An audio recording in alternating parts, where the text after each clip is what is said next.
This is the Socrates educational video system.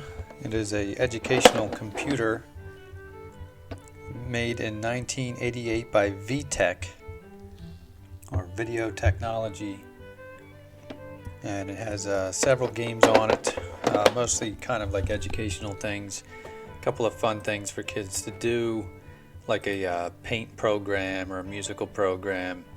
It has math programs, word games, music games, and then the painter, which they call Super Painter. And here you have the controller. It's a keyboard with infrared, and these come off. These come off here to become kind of like little controllers for the game. And it actually had ROM games, which you would fit in there in the ROM slot.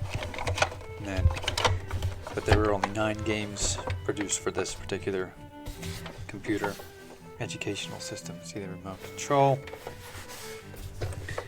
And we have made in Hong Kong, Video Technology Electronics Limited, Socrates. Runs by battery and then connects to the TV. It has a 12-volt PC, and then you need an RF coaxial cable to go to the TV.